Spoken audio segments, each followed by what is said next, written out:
Hello guys, स्वागत है आपका पोस्टल वॉरियर्स के लक्ष्य बैच में। प्रॉफिट एंड लॉस की हमारी पिछली दोनों क्लासेस में हमने इसके बेसिक कॉन्सेप्ट और फॉर्मूलाज को समझा था।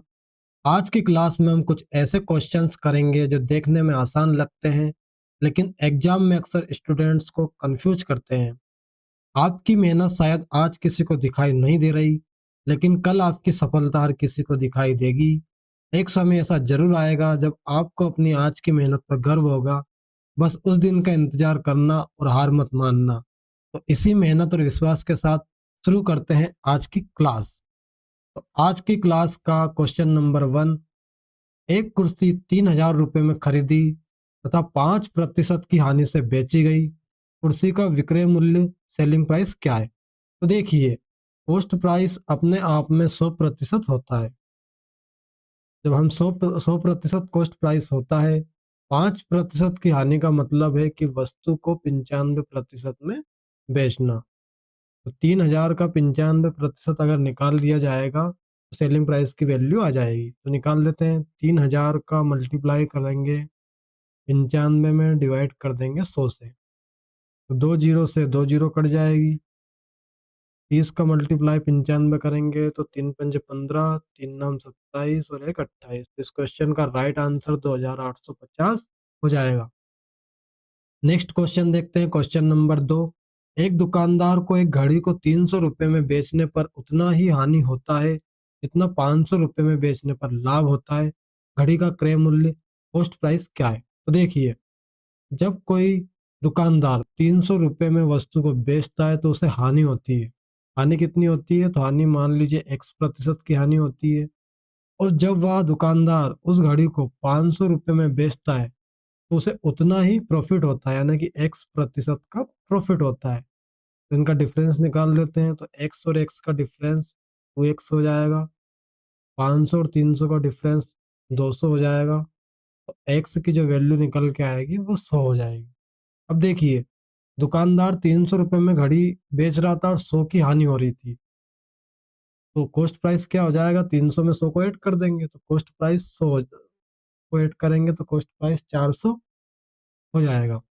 अब देखिए सेकंड केस, जब दुकानदार 500 में घड़ी को बेच रहा था तो उसे X% का लाभ होता है। अगर ये लाभ हम हटा देंगे तो फिर भी कॉस्ट प्राइस की वैल्यू आ जाएगी। तो 500 में से 100 को माइनस कर देंगे, तब भी कॉस्ट प्राइस 400 ही निकल के आएगी। तो फिर चलिए इस क्वेश्चन का हम एक शॉर्टकट तरीका भी देख लेते हैं। जब भी ऐसा क्वेश्चन आए और कॉस्ट प्राइस निकालने के लिए कहे तो हमें सीधा सा दोनों सेलिंग प्राइस को ऐड कर देना है। सेलिंग प्राइस 1, सेलिंग प्राइस 2, और इनको 2 से डिवाइड कर देंगे, है ना। तो पहली सेलिंग प्राइस कितनी है? 300 है। दूसरी सेलिंग प्राइस 500 है। दोनों को ऐड किया और 2 से डिवाइड कर दिया, तो ये निकल के आएगा 500, 300, 800। 800 को 2 से डिवाइड करेंगे 400। कॉस्ट प्राइस डायरेक्ट 400 निकल के आ जाएगी। इस क्वेश्चन का राइट आंसर हो जाएगा ऑप्शन नहीं, तो ऑप्शन ई, इनमें से कोई नहीं, none of this. Next question देखते हैं। एक रेडियो 20% के लाभ पर बेचा जाता है। यदि उसे 60 रुपये अधिक पर बेचा जाता तो लाभ 30% हुआ होता। रेडियो का लागत मूल्य कॉस्ट प्राइस क्या है? तो देखिए, जब 20% के प्रॉफिट पर बेचा जाता है और यदि उसे 60 रुपये अधिक पर बेचा जाता तो लाभ 30% होता। देखिए, 20% प्रॉफिट हो रहा था और जब हमने 60 रुपये अधिक पर बेचा तो प्रॉफिट 20 से बढ़कर 30 हो गया, यानी कि कितना बढ़ा? 10% बढ़ा। ये 10% किसके कारण बढ़ा? तो हमने वस्तु को 60 रुपये अधिक में बेचा, तभी 10% का प्रॉफिट एक्स्ट्रा हुआ। तो 10% की वैल्यू 60 के इक्वल है। 100% की वैल्यू निकालने के लिए एक जीरो और लगा देंगे, तो इस क्वेश्चन का राइट आंसर 600 हो जाएगा। नेक्स्ट क्वेश्चन देखते हैं, क्वेश्चन नंबर 4। एक कोट को 1,350 के बजाय 1,425 में बेचने पर 5% ज्यादा लाभ प्राप्त होता है। कोट की लागत मूल्य क्या है? कॉस्ट प्राइस क्या है? तो देखिए, जब वह कोट को 1350 के बजाय 1425 में बेचते हैं तो 5% ज्यादा प्रॉफिट होता है। इनका डिफरेंस निकाल लेंगे, तो 1350 और 1425 का जो डिफरेंस होगा वो होगा 75। और ये 75 जो वैल्यू है वो 5% के इक्वल है। 100% की वैल्यू निकालने के लिए 5 को 20 बनाने के लिए 20 से मल्टीप्लाई कर देंगे, ये 100 हो जाएगा। ये भी 20 से मल्टीप्लाई हो जाएगा तो 75 दूना 150, एक जीरो ये चिपक जाएगी, तो इस क्वेश्चन का राइट आंसर 1500 हो जाएगा। नेक्स्ट क्वेश्चन देखते हैं, क्वेश्चन नंबर 5। एक साइकिल को 2850 रुपये में बेचने से एक दुकानदार को 14% का लाभ होता है। यदि लाभ कम करके 8% रखा जाए तो विक्रय मूल्य क्या होगा? तो देखिए, पोस्ट प्राइस अगर 100 था, 14% का प्रॉफिट कब होगा? जब वस्तु को 114% में बेचा होगा। लेकिन वस्तु को कितने में बेचा है? 2850 रुपये में बेचा है, तो 2850 114% की वैल्यू हो जाएगी। पोस्ट प्राइस की वैल्यू निकालना है, 100 से मल्टीप्लाई कर देंगे, 2 से काटेंगे तो 50 बार में जाएगा, 2 से काटेंगे 2 पंजे 10, 2 सत्ते 14, 57 से 285 5 बार में चला जाएगा, एक जीरो ये हो जाएगी। 50 का जब 50 में मल्टीप्लाई करेंगे, पचम 25, तो ये 2500 कॉस्ट प्राइस की वैल्यू आ जाएगी। अब देखिए क्वेश्चन में क्या कहा है कि पहले 14% का लाभ होता है, तो अब लाभ हमें 8% रखना है। तो देखो 100 अगर कॉस्ट प्राइस था, तो 8% का प्रॉफिट कब होगा? जब वस्तु को 108% में बेचा जाएगा। कॉस्ट प्राइस कितना है? 2500 है। 2500 का 108% निकाल देंगे, तो 2 जीरो से 2 जीरो कट जाएगी। 25 का जब मल्टीप्लाई करेंगे 108 में, 25 आटे 200, तो हासिल लाएंगे 25 से कम 25, 25 और 2 27। इस क्वेश्चन का राइट आंसर 2700 हो जाएगा। नेक्स्ट क्वेश्चन देखते हैं, क्वेश्चन नंबर 6। एक वस्तु को 20% लाभ पर बेचा जाता है। यदि इसे 25% लाभ पर बेचा जाता तो 35 रुपये अधिक मिलते हैं। वस्तु का कॉस्ट प्राइस क्या होगा? देखिए, 20% लाभ पर बेचा जाता है, तो यदि इसे 25% लाभ पर बेचा जाएगा तो 35 रुपये अधिक मिलेंगे। प्रतिशत में कितना चेंज आया? 5% का चेंज आया। इस 5% के चेंज के कारण 35 रुपये अधिक मिल रहा है। हाँ, तो 100% की वैल्यू निकालने के लिए 20 से मल्टीप्लाई कर देंगे, तो इधर भी 20 से मल्टीप्लाई हो जाएगा, तो 35 दूना 70, एक जीरो ये चिपक जाएगी, तो इस क्वेश्चन का राइट आंसर 700 हो जाएगा। नेक्स्ट क्वेश्चन देखते हैं, क्वेश्चन नंबर 7। एक मैच को 40 रुपये की अपेक्षा 30 रुपये में बेचने से 5% अधिक हानि होती है। मैच का क्रय मूल्य क्या है? तो देखिए, पहले अगर वो 40 में बेचता था और अब 30 रुपये में बेचता है, तो ऐसा करने से उसे 5% अधिक की हानि होती है। तो इनका जो डिफरेंस है वो 10 है ना? तो 10 रुपये कम में बेचने पर उसे 5% की हानि अधिक होती है। 5% की वैल्यू 10 के इक्वल है। 20% की वैल्यू निकालने के लिए 20 से मल्टीप्लाई कर देंगे, इधर भी 20 से मल्टीप्लाई करेंगे, 20 धाम 200, तो इस क्वेश्चन का राइट आंसर 200 हो जाएगा। नेक्स्ट क्वेश्चन देखते हैं, क्वेश्चन नंबर 8। एक वस्तु को 5% लाभ में बेचने पर 5% हानि में बेचने की तुलना में 15 रुपये अधिक प्राप्त होते हैं। वस्तु का क्रय मूल्य क्या है? देखिए, 5% लाभ का मतलब है कि वस्तु को 105% में बेचना। 5% हानि का मतलब है कि वस्तु को 95 में बेचना। इनका डिफरेंस कितना है? तो इनका डिफरेंस 10 है ना? 10% इनका डिफरेंस है। 10% की वैल्यू कितनी दी गई है सवाल में? तो 15 दी गई है। 100% की वैल्यू निकालने के लिए एक जीरो और लगा देंगे, तो इधर भी एक जीरो हो जाएगी। इनका राइट आंसर 150 हो जाएगा। नेक्स्ट क्वेश्चन देखते हैं, क्वेश्चन नंबर 9। यदि किसी वस्तु को 10% लाभ तथा 15% के लाभ पर क्रमशः बेचने पर अंतर 20 रुपये है, तो दोनों विक्रय मूल्य क्रमशः क्या है? देखिए, 10% प्रॉफिट पर बेचने का मतलब 110 में बेचा होगा। 15% प्रॉफिट का मतलब 115% में बेचा होगा। इन दोनों का डिफरेंस कितना है? तो इनका डिफरेंस 5% है। दिया कितना है? 20 है, तो 5% की वैल्यू 20 के इक्वल है। 100% की वैल्यू के लिए 20 से मल्टीप्लाई कर देंगे, इधर भी 20 से मल्टीप्लाई कर देंगे, तो 20 का जब 20 में मल्टीप्लाई करेंगे 400, ये कॉस्ट प्राइस की वैल्यू आ जाएगी। क्वेश्चन में क्या पूछा है कि दोनों विक्रय मूल्य, दोनों सेलिंग प्राइस क्या है? तो देखो, 400 अगर कॉस्ट प्राइस था, तो 10% लाभ का मतलब है कि 110 में बेचा होगा, तो 11, 2 जीरो से 2 जीरो कट जाएगी, तो 11 चौक 44, तो पहली सेलिंग प्राइस 440 हो जाएगी। दूसरी सेलिंग प्राइस निकालने के लिए 400 पोस्ट प्राइस अगर थी 115% में बेचेंगे तो 2 जीरो से 2 जीरो कट जाएगी। 4 का मल्टीप्लाई करेंगे, 4 पंजे 20, 4 एकम 4, 4 दो 6, 4 एकम 4, 460, यानी पहली सेलिंग प्राइस 440 हो जाएगी, दूसरी सेलिंग प्राइस 460 हो जाएगी। ऑप्शन बी 440 तथा 460। नेक्स्ट क्वेश्चन देखते हैं, क्वेश्चन नंबर 10। ए एक रेडियो बी को 20% लाभ पर बेचता है, बी उसे सी को 25% लाभ पर बेचता है।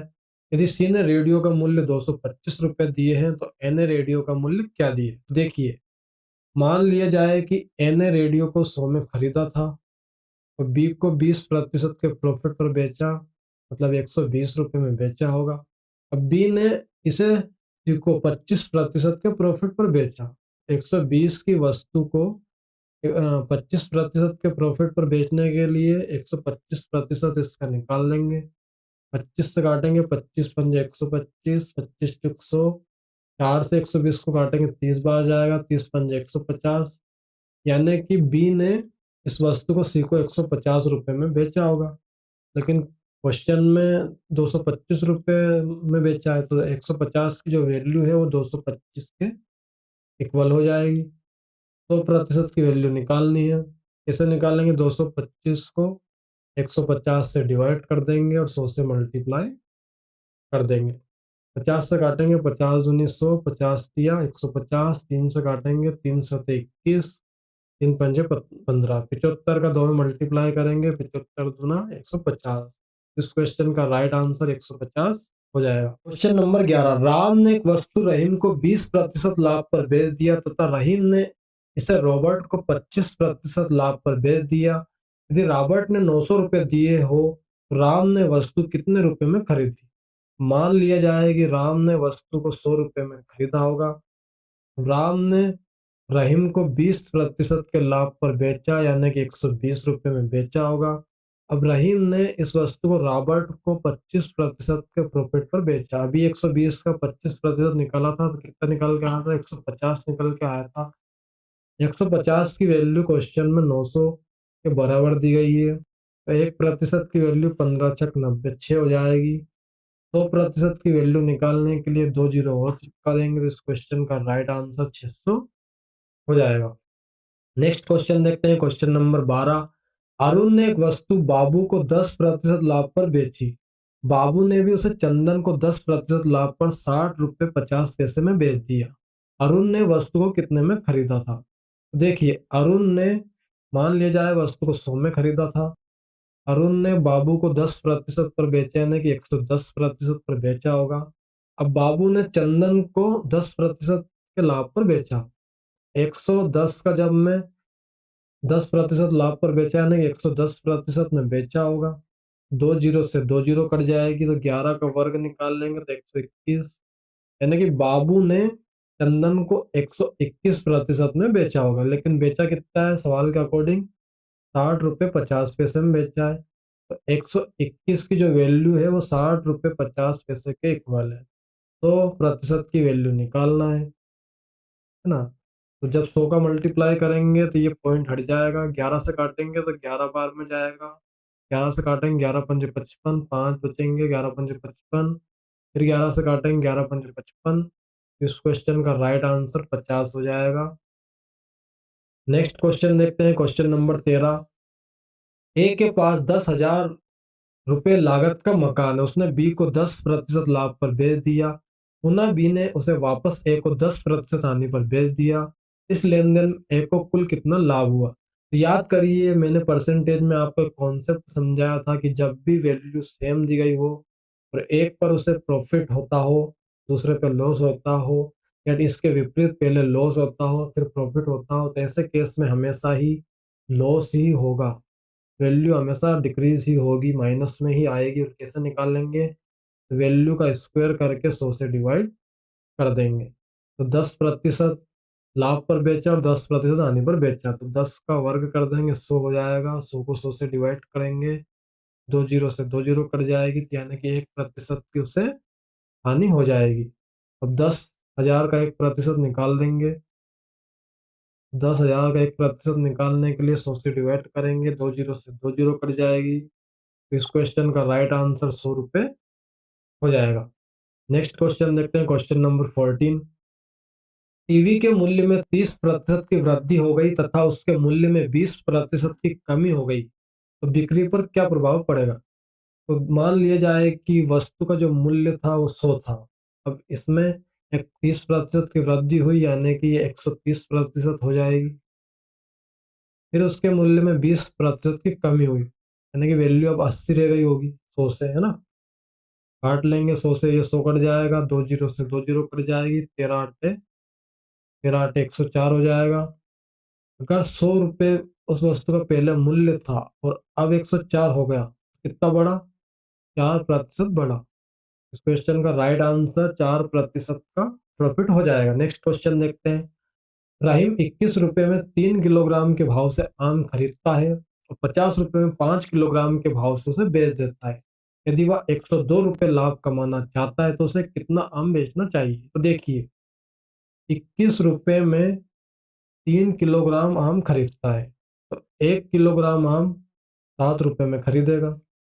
50 रुपये में 5 केजी आम बेचता है, तो 1 किलोग्राम आम 5 धाम 50, 10 रुपये में बेचेगा ना।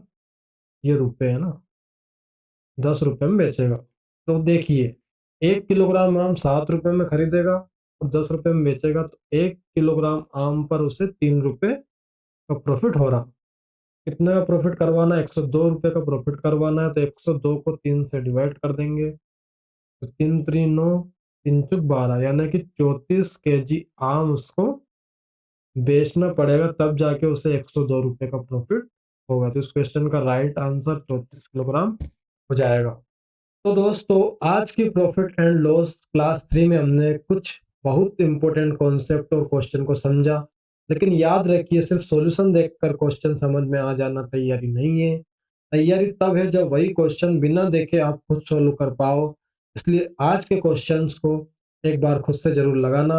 अगर आपको यह क्लास हेल्पफुल लगी हो तो लाइक और शेयर जरूर करना, और पोस्टल वॉरियर्स के लक्ष्य बेस से जुड़े रहिए। मिलते हैं अगले क्लास में, तब तक पढ़ते रहिए, मेहनत करते रहिए और अपने लक्ष्य की तरफ लगातार आगे बढ़ते रहिए। जय हिंद।